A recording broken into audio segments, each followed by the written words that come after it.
প্রয়োজন আইসিইউ ও ভেন্টিলেটর, যার অভাবে প্রতিদিনই বিশ্বে হাজার হাজার করোনা আক্রান্ত রোগী মারা যাচ্ছেন। এর সংকট রয়েছে বাংলাদেশেও।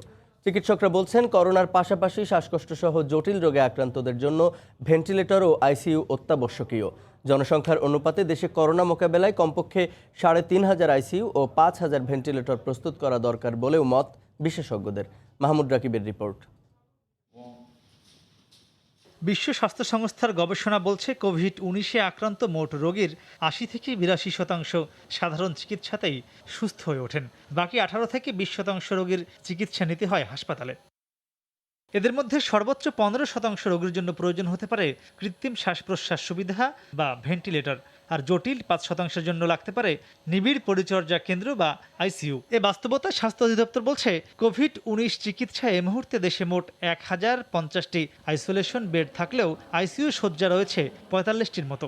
যদিও এর সবগুলোতে নেই আবার ভেন্টিলেটর সুবিধা। চিকিৎসকরা বলছেন, করোনা রোগীদের মধ্যে প্রায় ১৮% অন্যান্য রোগে আক্রান্ত থাকায় আইসিইউ ও ভেন্টিলেটর খুবই গুরুত্বপূর্ণ। যদি কিডনি ফেলিওর হয়, এসব পেশেন্টকে সফিস্টিকেটেড রিপ্লেসমেন্ট থেরাপি বা ডায়ালাইসিস থেরাপি দিতে লাগে। মডারেট এবং সিভিয়ার নিউমোনিয়া পেশেন্টের রেসপিরেটরি ফেলিওর হয় এবং সাবসিকুয়েন্টলি ARDS হতে পারে। এইসব পেশেন্টের দেখা যায় যে শ্বাসযন্ত্র বা ভেন্টিলেটর সাপোর্ট দরকার হয়, সেহেতু তাদেরকে অবশ্যই আইসিইউতে থাকতে হবে।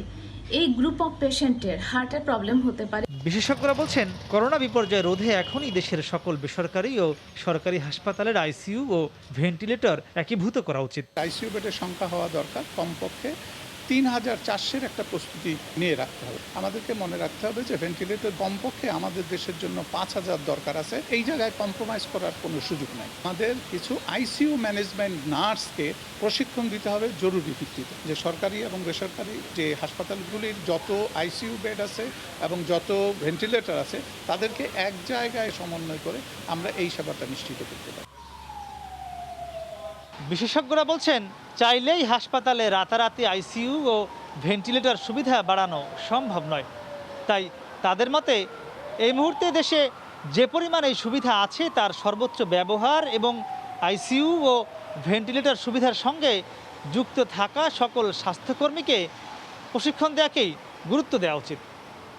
মাহমুদ রাকিব, সময় সংবাদ, ঢাকা।